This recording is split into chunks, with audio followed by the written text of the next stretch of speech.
함께 오늘 나누실 말씀은 여호수아서 말씀입니다. 여호수아 20장 1절에서 9절까지 저와 여러분이 한 절씩 교대로 읽으시겠습니다.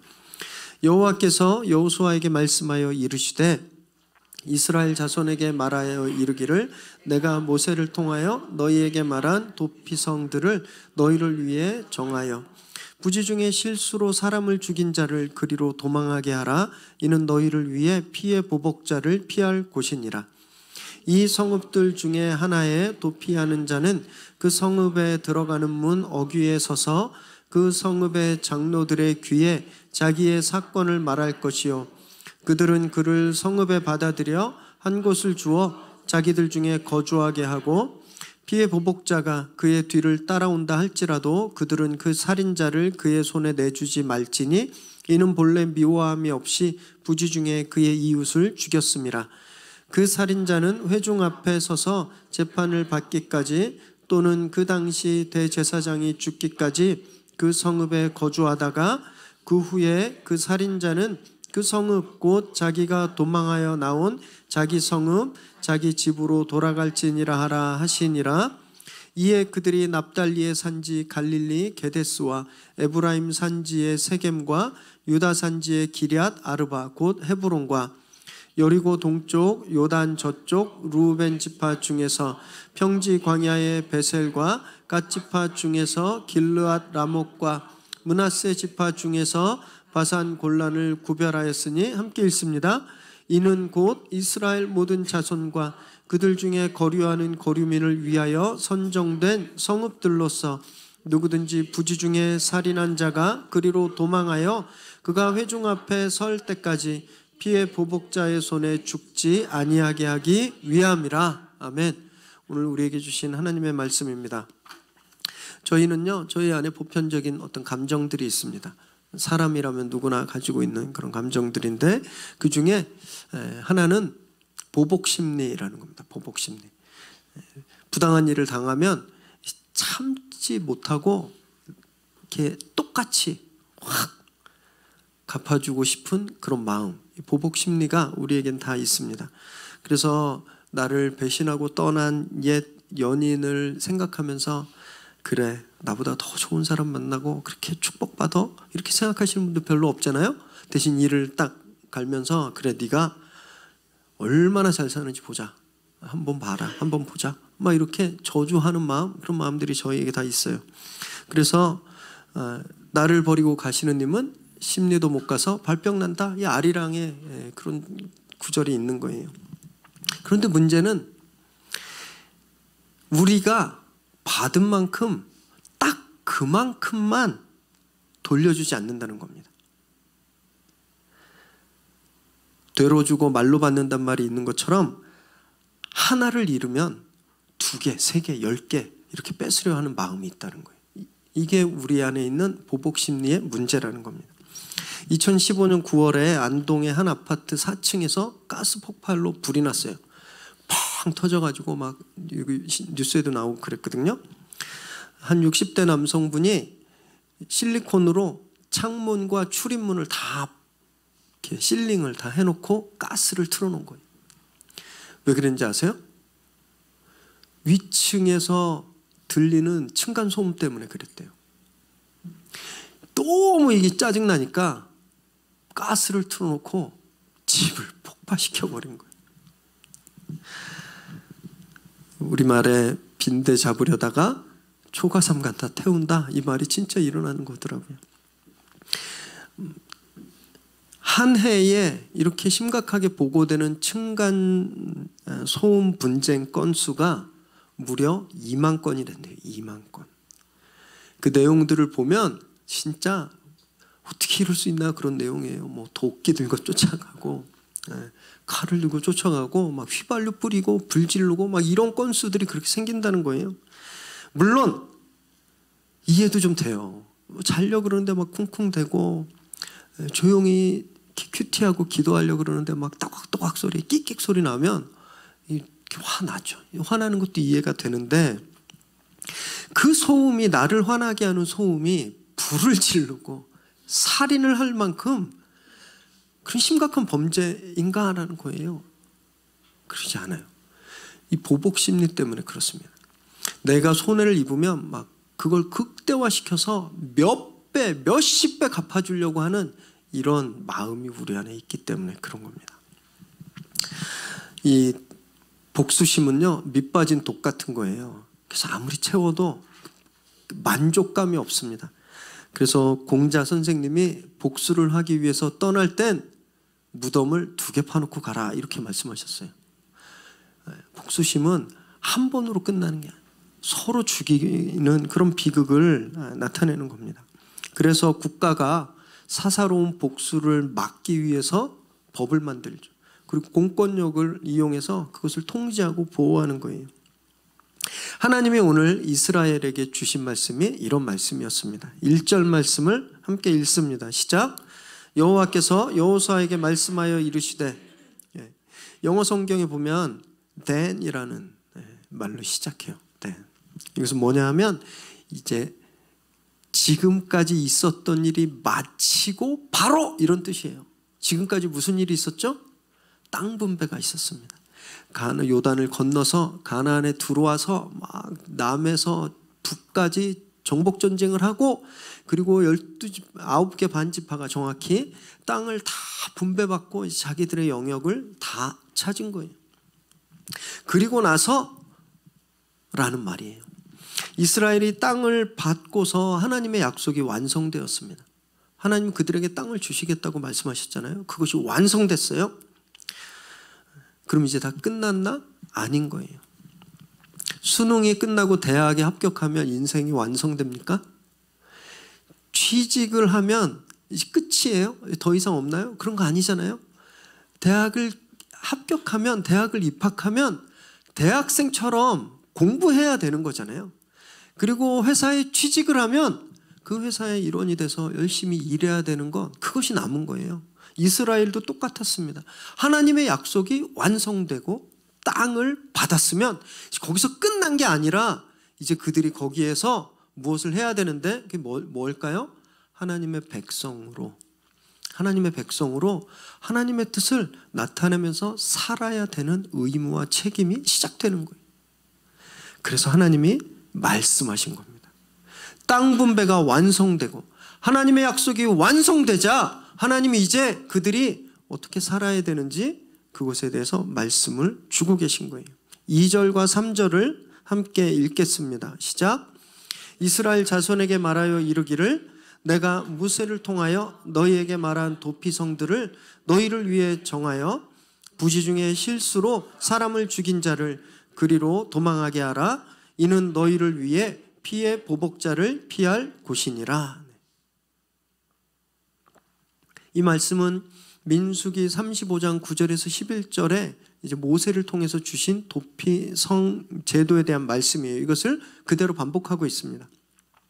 도피성이란 이 성은 원어로 보면 끌어들이는 성읍이라는 뜻이에요. 막 사람을 끌어들이는 성읍. 실수로 살인한 사람을 보호하는 곳, 이것이 도피성이에요.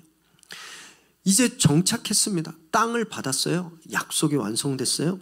하나님의 백성답게 살기 위해서 하나님이 제일 먼저 시키신 말씀이 이거라는 거예요. 억울한 살인자를 보호하라라는 거예요. 하나님이 이전에 도피성 제도에 대해서 말씀을 주신 적이 있었어요. 그때가 언제냐면 시내산에서 10계명을 주시고 바로 이어서 이 도피성 제도에 대해서 말씀하셨는데, 출애굽기 21장 12절 13절 함께 읽습니다. 시작.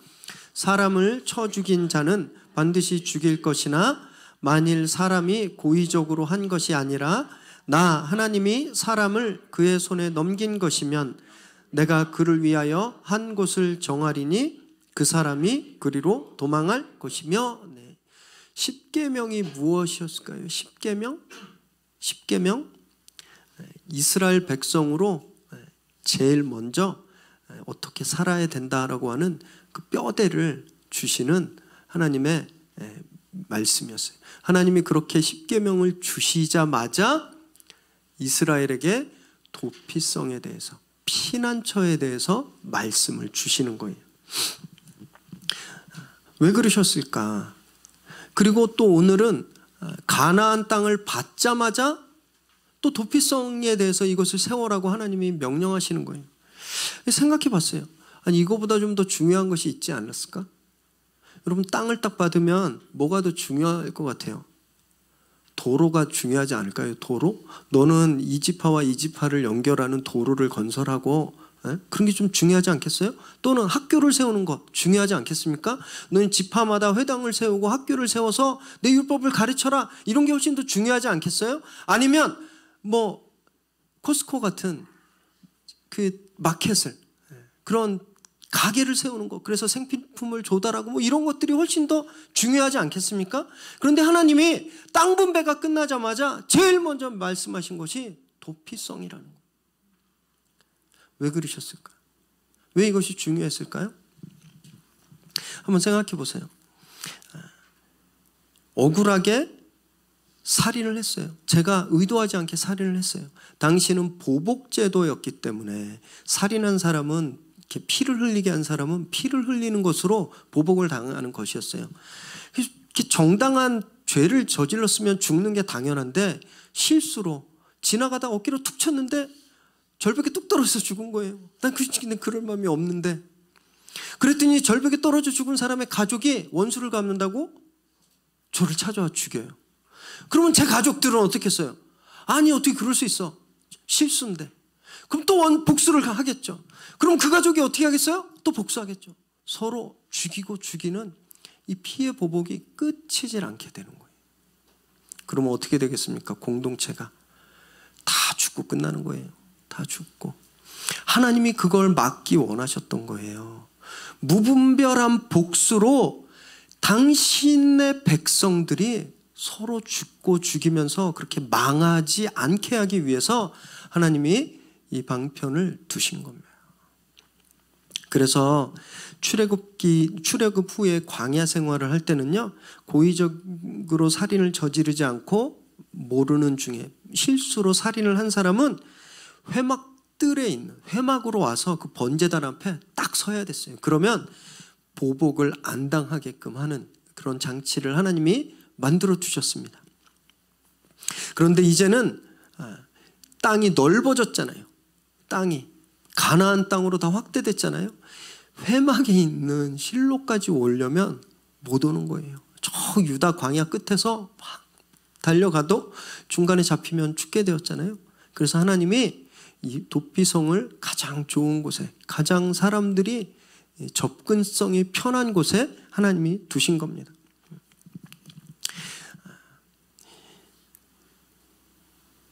우리도 의도하지 않았지만 저지르는 죄와 실수들이 있어요. 그렇지 않으세요? 진짜 마음은 막 내가 진짜 이렇게 해야지, 야, 진짜 성경 일독해야지.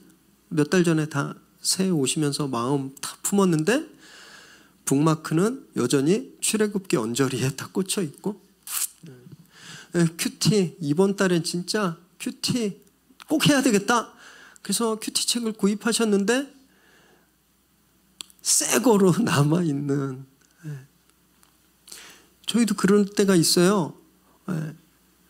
좋은 말로 해야지, 내가 좀 사랑하고 이렇게 좀 친절하게 대해야지라고 했는데 그날 아침에 잠을 못 자고 너무 피곤하고 그러면 그냥 내 마음은 안 그랬는데 그냥 내 입에서 툭 나오는 말이 짜증스러운 말이 탁 나오는 그런 것들. 왜냐하면 우리가 약하기 때문입니다. 약하기 때문에. 예수님의 제자들도 그랬잖아요. 겟세마네 동산에 주님이 잡히시던 밤에 주님이 너무 힘들어서 자기를 위해서 제자들이 기도해 주기를 원했어요. 그래서 사랑하는 제자 3인방 베드로, 야고보, 요한을 데리고 그 기도의 자리로 갔어요. 그래서 나를 위해서 기도해 달라 그랬는데 이 친구들이 기도했나요? 잤어요. 몇 번이나 잤는지 아세요? 3번이나. 그 복음서를 보면요, 주님이 이 제자들에게 야, 이 못된 놈들아, 니네가 그리고 내 제자야? 집으로 가. 그렇게 말씀하지 않으셨어요. 주님이 대신 뭐라고 말씀하셨냐면 너희 마음은 간절하지만 참 육신이 연약하구나 라고 말씀하셨어요. 우리가 얼마나 연약한지 아신 거예요. 주님은. 하나님이 만약에 우리의 연약함을 생각하지도 않으시고 우리가 그렇게 실수로 내가 그렇게 원하지 않았는데 순간에 그냥 감정으로 우리가 저지른 죄와 실수를 하나도 안 빼놓고 다 법으로 징계하셨다면 이 세상에 살아있을 사람이 아무도 없는 겁니다. 아무도 없는 거예요. 하나님은 우리의 연약함을 잘 아시기 때문에 그 연약함을 통해서 우리가 멸망하지 않도록 하나님이 그 안전장치를, 그 안전지대를 마련해 주신 거예요. 그런데 정작 우리는요, 서로의 연약함을 잘 용서하려 들지 않는다는 거예요. 어떤 교회 집사님이 실수로 강대상에 있는 물컵을 떨어뜨려서 깼어요. 그럴 수 있잖아요. 그죠? 그런데 권사님들이 난리가 난 거예요. 저주받으려고 성물을, 거룩한 성물을 깼다. 그래서 그분 교회 떠나셨어요. 꽃꽂이를 담당하시는 분인데 고난주간에는 보통 빨간색을 합니다. 왜 그럴까요? 보혈 색깔이기 때문에 빨간색을. 근데 이분이 꽃시장에 갔는데 노랗고 하얀 꽃이 너무 이쁜 거예요. 그래서 그 잠시 착각한 거예요. 노랗고 하얀 꽃으로 고난주일 꽃장식을 해서 올려놨더니 교회가 난리가 났어요. 영적인 흐름을 방해했다. 같은 영이 아니다. 막 새벽 예배 당번인데 너무 피곤해서 깜빡할 수도 있잖아요. 아침에 눈 떴더니 7시예요. 얼마나 마음이, 본인이 얼마나 많이 찔리시겠어요. 그런데 그분 불러다 놓고 너는 이렇게 책임감이 없어? 이렇게 믿음이 없어? 그리고 네가 무슨 리더야 스텝이야? 막 이렇게 비난하는 거예요. 우리 완벽하지 않거든요. 저희가 다 완벽하지 않아요. 한번 생각해 보세요. 완벽하세요? 아니죠. 완벽하다고 믿으시는 저도 별로 안 완벽합니다. 하나님만큼 완벽한 존재는 없어요. 그런 하나님도 우리의 연약함을 긍휼함으로 여겨주시고 은혜를 베푸시는데 오히려 우리는 우리 형제 자매의 연약함, 그 실수를 못 보는 거예요. 내가 받은 은혜가 얼마나 큰지 생각도 못 하는 거죠. 그래서 내 눈에 있는 들보, 큰 돌덩이는 안 보이고 남의 눈에 붙어있는 눈곱은 막 보고 너 눈곱 때문에 죽는 거야? 막 이렇게 저주하는 겁니다. 여러분, 그렇게 우리가 공동체 안에서 서로의 실수와 서로의 잘못을 인정하지 않고 그것을 긍휼함으로 대하지 않고 무차별하게 보복을 한다고 생각해 보세요. 어떻게 될까요?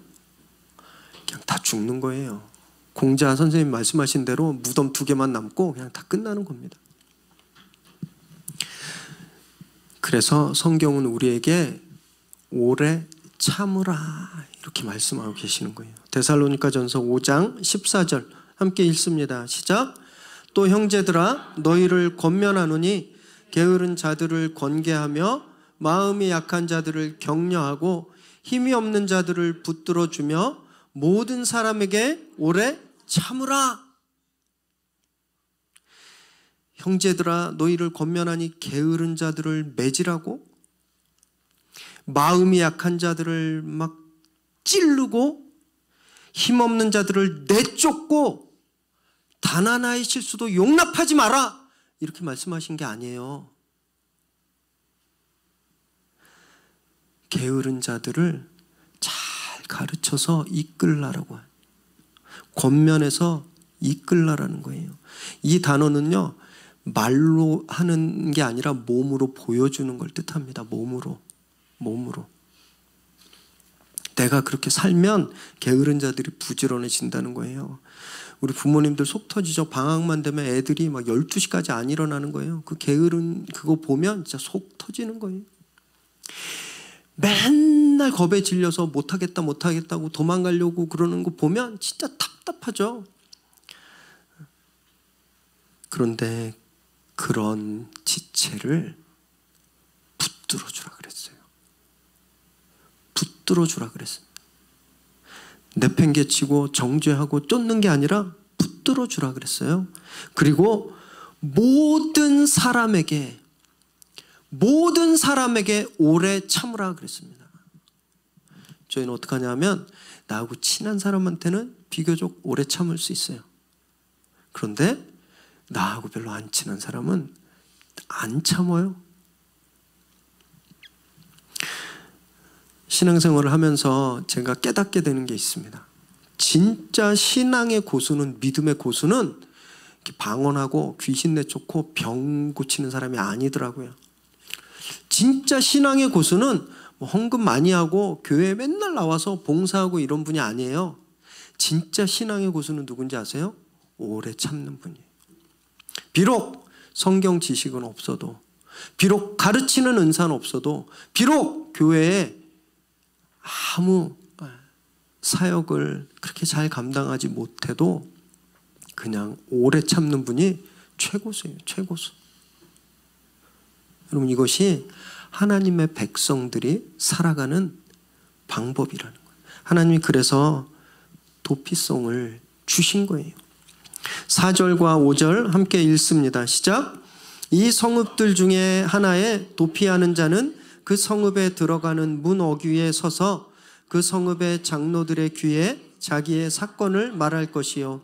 그들은 그를 성읍에 받아들여 한 곳을 주어 자기들 중에 거주하게 하고 피의 보복자가 그의 뒤를 따라온다 할지라도 그들은 그 살인자를 그의 손에 내주지 말지니 이는 본래 미워함이 없이 부지 중에 그의 이웃을 죽였음이라. 하나님이 그렇게 은혜로 만들어 놓으신 도피성에 입장 절차가 있습니다. 먼저 그 도피성 문 앞에 가서 장로들에게 어떤 일이 일어났는지, 내가 어떻게 했는지 다 자초지종을 말해야 되는 거예요. 문 어귀는 이 당시에 공개적인 재판이 행해졌던 장소입니다. 왜 그러냐면 요새는 이렇게 엊그제 어느 분의 재판이 방송으로 막 이렇게 중계됐잖아요. 요새는 그 SNS나 방송 장비 때문에 밀실에서 이루어지는 재판도 다 공개가 됩니다. 그리고 다 알려져요. 그런데 당시에는 잘 알려질 수 없었어요. 그래서 사람들이 제일 많이 다니는 곳, 그래서 소문이 제일 빨리 퍼질 수 있는 곳, 그 공개적인 곳에서 재판을 연 거예요. 그래서 그 재판 결과를 공동체원들이 빨리 알 수 있도록, 그래서 그곳에 서서 막 얘기하는 거예요. 제가요 깜빡했는데 사람을 죽였네요. 제가 그럴 마음이 없었어요. 제가 그냥 무의식적으로 손을 이렇게 탁 쳤는데 탁 치니까 억하고 죽었어요. 제가 그럴 마음이 없었는데, 이런 걸 다 이야기하는 거예요. 그럼 장로님들이 섰다가 아 그래, 너는 고의성이 없었구나, 입장, 이렇게 제 1심 판결을 받는 거예요. 그리고 그렇게 해서 일단 들어오면 이 사람을 보복할 수 없는 거예요. 당시에는 이제 보복 제도가 어떻게 됐었냐면, 내가 죽으면 내 가족 중에 한 사람이 저희의 피해 복수를 그 살인자에게 대신했어야 됐어요. 그래서 칼을 들고 쫓아가서 죽여야 됐거든요. 그런데 그 보복자가 막 쫓아왔는데 도피성 안으로 딱 들어가면 그 사람 못 들어가는 거예요. 그 사람 죽일 수가 없었어요. 그 다음에 다시 한번 또 재심을 받습니다. 6절 말씀을 읽겠습니다. 시작. 그 살인자는 회중 앞에 서서 재판을 받기까지 또는 그 당시 대제사장이 죽기까지 그 성읍에 거주하다가 그 후에 그 살인자는 그 성읍 곧 자기가 도망하여 나온 자기 성읍 자기 집으로 돌아갈지니라 하시니라. 그렇게 도피성에 들어올 때 1심을 받고 들어온 후에 회중들 앞에서 다시 재심을 받는 거예요. 일종의 배심원 재판 같은 거. 더 공개적이고 더 자세한 그런 재판을 받아요. 이때 고의성이 인정되면 쫓겨났습니다. 그럼 죽게 됐고, 만약에 실수가 판명되면 그곳에서 이제 계속 살 수 있게 되었어요. 그런데 완전한 자유를 얻은 건 아니죠. 왜냐하면 집으로 갈 수 없었기 때문에. 신분이, 주거의 자유가 구속된 거예요. 왜냐하면 실수라 하더라도 사람을 죽인 것은 죄이기 때문에 그 죄김에 대한 그 죄에 대한 책임, 그 죄값을 그곳에서 치러야 됐다라는 것이죠. 그런데 그 사람이 완전한 자유를 얻을 때가 있었습니다. 완전히 자유를 얻어서 자기 집에 갈 때가 있었어요. 그때가 언제냐 하면 대제사장이, 그 당시 대제사장이 죽었을 때. 대제사장이 죽으면 신분 변화가 일어나는 거예요. 대제사장이 죽으면 도피성 안에 머물러야 했던 그 사람이 이제 자유인이 되는 것이죠. 그래서 여기에서도요, 속죄의 원칙이 나타나는 겁니다. 죄가 사해지기 위해선 누구의 죽음이 필요한 것. 제사가 그랬잖아요. 내 죄가 사해지기 위해서는 양이 죽거나 염소가 죽거나 새가 죽거나 해야 됐어요. 도피성에 갇혀 살아야 됐던 사람이 자유하게 되려면 대제사장의 피가 필요했던 거예요. 그래서 우리는 이 사건을 통해서, 도피성의 이야기를 통해서 예수 그리스도의 구원 사건을 저희가 볼 수 있게 되는 것이죠. 히브리서 3장 1절을 함께 읽습니다. 시작. 그러므로 함께 하늘의 부르심을 받은 거룩한 형제들아, 우리가 믿는 도리의 사도이시며 대제사장이신 예수를 깊이 생각하라. 히브리서에서 예수님을 대제사장으로 말씀하셨어요. 이 대제사장이신 예수님이 십자가에서 죽으시자 우리의 신분이 변화가 된 거잖아요. 그렇죠? 대제사장이 죽으니까 도피성에 살아야 됐던 반범죄자가 자유인이 된 것처럼 대제사장이신 예수님이 십자가에서 죽으셔서 우리가 자유인이 된 거예요. 그래서 조금 이따 제가 표로 보여드릴 건데, 이 도피성 6개가 예수 그리스도를 각각 다 상징하는 거예요.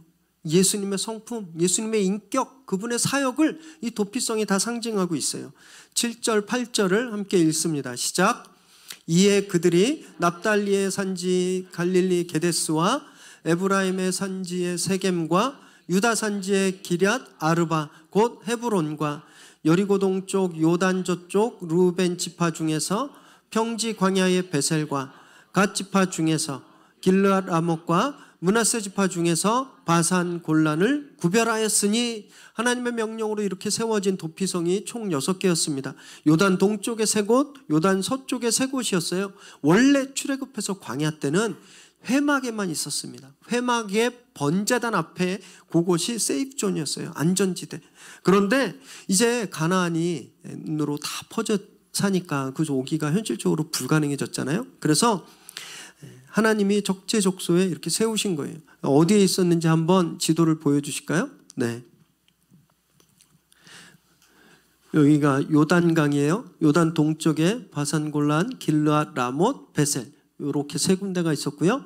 요단 서쪽에 게데스, 세겜, 헤브론 이렇게 있었어요. 그런데 여기서 잘 보시면 불공평하지 않나요? 왜냐하면 요단 동쪽에는 몇 개 지파만 있었어요? 네? 2개 반. 2개 반 지파 있었어요. 갓과 루벤과 므낫세의 절반. 그죠? 2개 반 지파인데 도피성이 몇 개예요? 3개. 요단 서쪽에는 몇 개 지파죠? 9개 반. 그런데 몇 개 도피성이 있는 거예요? 3개. 네. 이 도피성엔 경계가 없는 거예요. 도피성엔 지파, 누가 강한 지파인지, 어디에 사람이 더 많이 사는지, 어디에 더 많이 몰려 있는지 이게 상관이 없어요. 이 도피성은 접근이 용이한가, 누구나 다 빨리 갈 수 있는가, 누구나 쉽게 갈 수 있는가, 이 원칙으로 세워졌던 겁니다. 그래서 유대의 전통에 보면요, 이 도피성으로 가는 길들은 잘 닦여져 있었대요. 잡초도 없고 사람들이 빨리 도망가야 되니까 빨리 갈 수 있도록. 그리고 갈림길이 나오면 일로 가는 게 도피성인가 막 절로 가는 게 도피성인가 막 고민할 수 있잖아요. 그러니까 고민하지 않도록 도피성 이렇게 푯말도 붙어 있었다고 해요. 이 6개 도피성이 가지는 영적인 의미를 우리 표를 보면서 한번 보시겠습니다. 좀 보이세요? 보인다고 믿으시면 보이세요? 네. 요단 서쪽에 게데스 갈릴리 산지에 있었는데 이 뜻이 성소라는 뜻입니다. 성소. 그래서 이것은 우리의 성전이신 우리 교회 되신 예수 그리스도를 상징해요. 세겜은 에브라임 산지에 있고 세겜의 뜻은 목, 어깨라는 뜻을 가지고 있어요. 이것은 어깨에 정사를 메신 어깨에 그 짐을 메신 예수 그리스도를 뜻합니다. 헤브론은 유다 산지에 있었고 친교 동맹이라는 뜻인데 중보자 되시는 우리와 하나님을 교제하게 하시는 우리와 하나님을 화해시킨 예수님을 뜻하고요. 요단 동쪽에 있는 베셀은 루벤 평지에 있었고 이 뜻은 요새입니다. 요새. 주님이 우리의 피난처 되시잖아요. 우리의 산성 되시잖아요. 라못은 길르앗 지역에 있었고 높은 곳이란 뜻이에요. 우리를 높이시는 주님. 그 영광 가운데 계신 높으신 예수님을 상징합니다. 골라는 바산 지역에 있었고 뜻은 기쁨인데 우리의 기쁨 되시는 주님. 이렇게 총 6개 도피성이 예수 그리스도의 성품과 그분의 인격과 그분의 사역을 각각 보여주고 있는 거예요.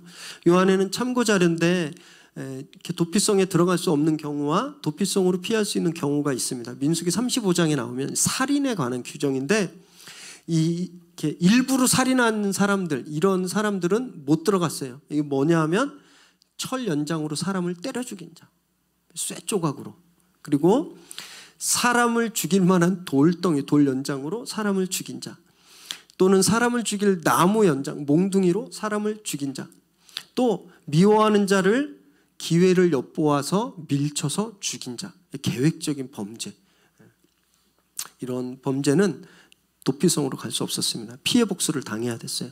근데 도피성으로 피할 수 있는 경우는 원한이 없이 사람을 죽인 자. 아무 원한이 없어요. 죽일 만한 이유가. 사고로 죽인. 우연히 사람을 밀쳐서 우연히 어깨로 툭 쳤는데 뚝 떨어져 죽은 그런 경우. 그리고 그냥 심심해서 돌 딱 던졌는데 그쵸? 사람은 심심해서 돌을 던지지만 연못에 개구리는 죽잖아요. 그런 것처럼 그냥 툭 던졌는데 그 돌에 맞아서 누가 죽게 되었을 때 이런 의도성이 없는 이런 사람들은 도피성에서 받아들여질 수 있었습니다.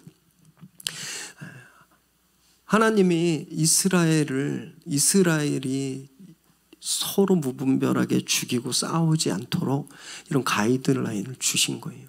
그리고 이 모습이 예수 그리스도를 우리에게 보여주고 있다는 거예요. 또 여기서 저희가 굉장히 중요하게 살펴보아야 될 단어가 하나 있습니다. 8절 끝에 있는 구별하다라는 단어예요. 구별하다. 이 구별하다는 단어는 히브리어로 카다시라는 말입니다. 카다시. 이 카다시가 원래 세탁 용어예요. 세탁. 빨래할 때 때를 제거하다 이런 뜻을 가지고 있고요. 제거되지 않는 얼룩은 칼로 잘라내다 이런 뜻을 가지고 있어요. 그래서 거룩하게 하다, 구별하다, 성결하게 하다 이런 뜻을 가지고 있는 거예요. 하나님이 지금 이곳을 그렇게 카다시, 거룩하게 만들었다고 그랬습니다. 거룩하게. 그래서 21장 저희가 다음 주에 나눌 텐데 21장에 보면 이 도피성들이 다 레위인에게 주어집니다. 왜냐하면 레위인들이 그 백성들 가운데서 거룩하게 구별된 사람들이었거든요. 그래서 하나님을 섬기는 사람들로 됐잖아요. 그래서 그들에게 이 6개의 도피성들이 다 주어지게 되는 거예요. 그런데 저 말씀을 묵상하면서 와, 이 정말 엄청난 하나님의 은혜다라는 걸 깨닫게 되었어요. 왜냐하면 여러분 사람은요 거룩한 곳에 가면 죽었었거든요. 출애굽기 28장 43절 함께 읽을까요? 시작. 아론과 그의 아들들이 회막에 들어갈 때나 제단에 가까이 하여 거룩한 곳에서 섬길 때에 그것들을 입어야 죄를 짊어진 채 죽지 아니하리니 그와 그의 후손이 영원히 지킬 규례니라. 이건 제사장들에게 주시는 말씀이었어요. 제사장들이 제단에서 하나님의 일을 섬기면서 혹시 자기들의 죄 때문에 그 거룩한 장소에 들어가서 죽게 될까 봐, 거룩한 장소에 죄를 가지고 가서 죽게 될까 봐 거룩하게 하는 의복을 주셔서 죄가 있더라도 죽지 않는 방편을 제사장들에게 주신 거예요. 이것은 뭐냐 하면 일반인들, 죄가 있는 사람들은 거룩한 곳에 들어가면 어떻게 돼요? 죽는 거예요. 그런데 하나님이 도피성이라고 하는 거룩한 장소를 만들어 놓으시고 그 거룩한 곳에 죄인이 들어가도 죽지 않게 하신 거예요. 원래 우린 거룩한 곳에 가면 죽었어요. 죄 때문에. 그런데 하나님이 그 거룩한 곳에 들어가도 죽지 않게 장치를 마련해 놓으셨다라는 거예요. 그래서 우리는 이 본문을 통해서 하나님의 공의와 사랑을 발견해야 됩니다. 흔히 우리는요, 구약의 하나님을 생각할 때 구약의 하나님 너무 냉정하시고 무자비하시고 진짜 꼬투리 하나 막 용납 안 하고 그냥 다 죽이시는 분, 이렇게 잔인한 분 그렇게 생각할 때가 있어요. 그런데 신약은 막 예수님 막 다 주시고 뭐 십자가에 달리시고 뭐 이렇게 성찬을 통해서 내 몸이 너희를 위해 다 찢겼다 막 이러니까 신약에 나타난 하나님은 막 은혜와 사랑. 그래서 어쩜 이 두 분이 다른 분 아니야? 이 두 분이 원래 이렇게 한 분은 가짜 아니야? 막 이런 생각을 하게 되는데 그렇지 않아요. 구약에도 하나님의 은혜와 사랑이 충분히 증거되고 있다는 겁니다. 공의와 사랑은 떨어질 수 없는 거예요. 사랑이 없는 공의는 그냥 사람을 죽이는 독입니다. 살인면허일 뿐이에요. 반면에 공의가 없는 사랑은 그냥 혼돈입니다. 무질서함이에요. 방탕함인 거예요. 하나님은 공의와 사랑을 다 가지고 계신 분이십니다. 9절 말씀을 함께 읽습니다. 시작.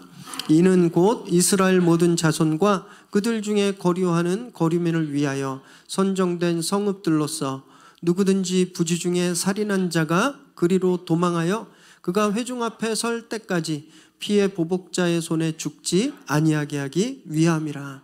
다시 한번 이 도피성이 왜 만들어졌는지, 하나님이 왜 이것을 주셨는지 정리하는 내용이에요. 그런데 여기 보니까 도피성에 갈 자격이 유대인들한테만 있는 게 아니라는 거예요. 유대인이나 거류민, 여기서 거류민은 이방인입니다. 나그네, 손님들을 뜻해요. 누구나, 그 땅에 사는 사람 누구나 도피성에 가서 자기 목숨을 구제받을 수 있었다라는 것이죠. 하나님의 은혜는 사람을 차별하지 않는 거예요. 남자인지 여자인지 차별하지 않고요, 나이가 많은지 어린지 차별하지 않아요. 이 사람이 금수저인지 흙수저인지도 구별하지 않습니다. 누구든지 실수로 살인을 저질렀으면 그곳에 달려가면 살 수 있었던 거예요. 그런데 여기엔요, 단 한 가지 조건이 있었습니다. 단 한 가지 조건. 민수기 35장 26절 27절 함께 읽겠습니다. 시작. 그러나 살인자가 어느 때든지 그 피하였던 도피성 지경 밖에 나가면 피를 보복하는 자가 도피성 지경 밖에서 그 살인자를 만나 죽일지라도 피 흘린 죄가 없나니. 이 말씀이 무슨 말씀이냐면, 제가 실수로 누구를 이렇게 죽게 만들었어요. 그런데 빨리 도피성으로 가야 되는데 날씨가 추우니까 좀 해 뜨면 좀 가야 되겠다. 그리고 집에서 막 뒹굴뒹굴 대고 밥 좀 먹고 가야 되겠다 해서 막 밥하는데 복수자가 들어와서 저를 죽이면 그건 정당한 복수라는 거예요. 또는 도피성에 갔는데 생각해보니까 억울해요. 내가 일부러 그런 것도 아니고, 나보다 더 죄 지은 사람도 저기서 잘 살고 있는데 내가 왜 여기서 이렇게 집에도 못 가고 살아야 돼? 나 집에 갈래? 그리고 문 밖으로 나서면 그때 죽임을 당해도 그것은 할 말이 없는 죽임이다라는 거예요. 그러니까 도피성에서 목숨을 보존받기 위해서는 단 한 가지 조건, 그 안에 머물러 있어야 된다라는 거예요. 그 안에. 많은 사람들이요, 기독교를 공격할 때, 교회를 공격할 때 뭐라고 이야기하냐면, 왜 너네만 구원받는다고 그래? 왜 예수만 믿어야 구원받는다 그래? 불교도, 이슬람도, 힌두교도 훌륭한 종교인데 그거 믿으면 천국 못 가? 구원 못 받아? 기독교는 너무 편협스러워. 너무 이기적이고 너무 요즘 세상에 맞지 않아. 이런 비판을 많이 하잖아요. 저도 할 수 있으면 그래, 너네도 천국 갈 수 있어, 이렇게 이야기하고 싶어요. 저도 다른 종교 믿는 사람들이 다 구원받는 걸 원해요. 하나님도 그걸 원하실 거예요. 그런데 정말 안타깝지만 어쩔 수 없는 건 어쩔 수 없는 거예요. 도망자가 도피성 안에 있어야만 살 수 있었거든요.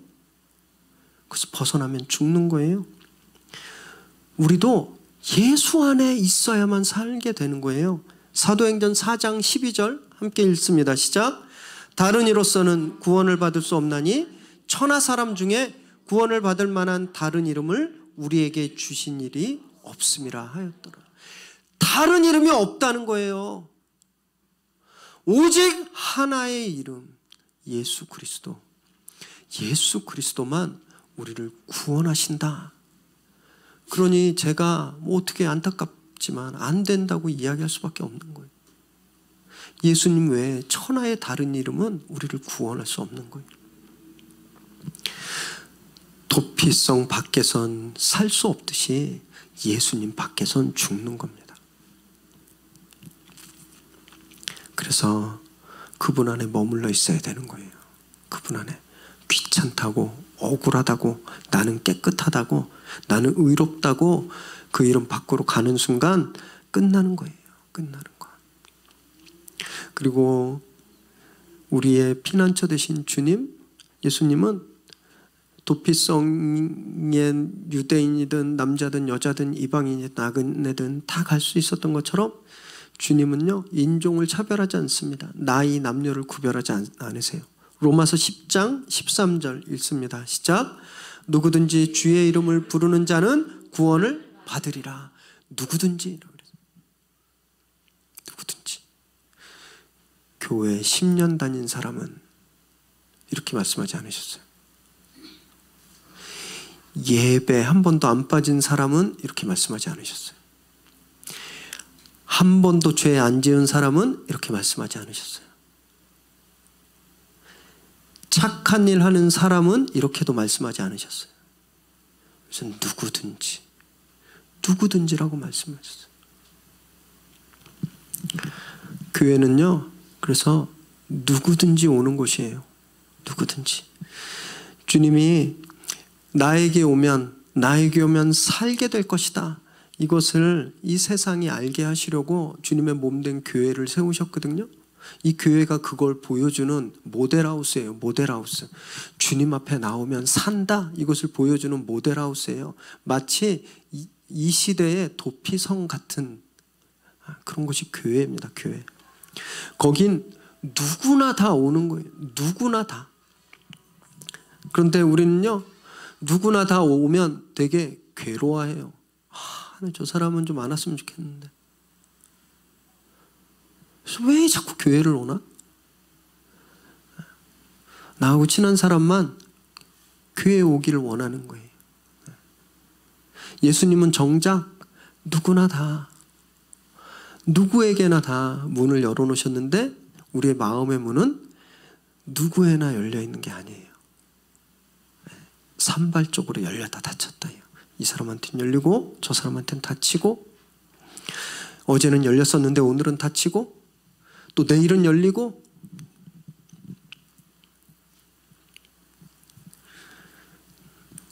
그래서 이제 아예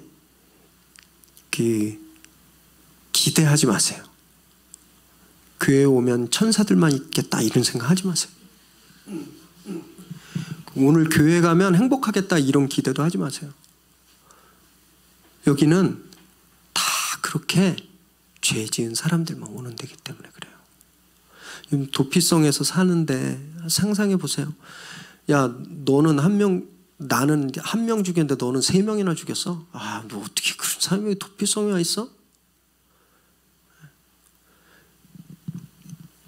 서로 그렇게 비난하고 도피성 안에서 다 자기들이 용서받았는데 그건 모르고 도피성 안에서 다 각자 다른 사람들의 흠을 보고 비난한다고 생각해 보세요. 여러분, 그 도피성이 존재될 수 있었을까요? 그러지 못한 거예요. 누구든지 그리스도에게 오면, 예수님께 오면 사는 거예요. 그렇기 때문에 여러분, 진짜 아직 습관적인 죄를 해결하지 못했더라도 와야 되는 거예요. 너무 그 상처가, 과거에 받았던 상처가 너무너무 괴로워서 숨 쉴 수가 없어서 오늘 교회 못 가겠다 그러면 안 된다는 거예요. 그래도 와야 돼요. 용서받지 못할 죄를 진 사람도, 너무너무 힘들어서 죽을 것 같은 사람도 오면 사는 겁니다.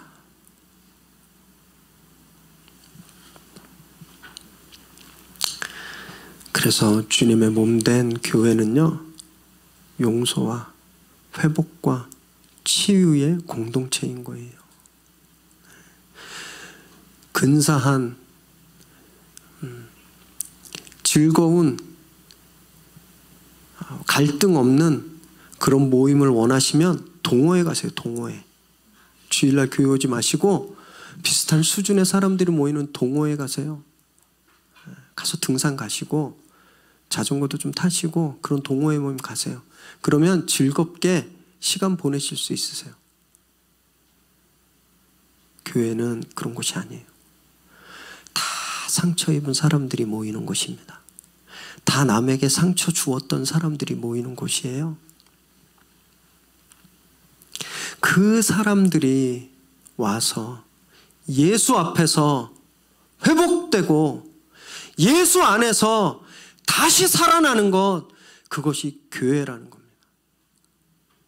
그래서 우리는 끝까지 참아줘야 되는 거예요. 끝까지. 내가 3번만 딱 더 참고 그 다음부터 안 참아야지. 아니라는 거예요. 모두에게 오래 참을지라. 하나님이 그렇게 참아주셔서 우리가 살게 되었거든요. 예수님이 그렇게 참아주셨기 때문에 우리가 죽지 않고 살게 되었어요.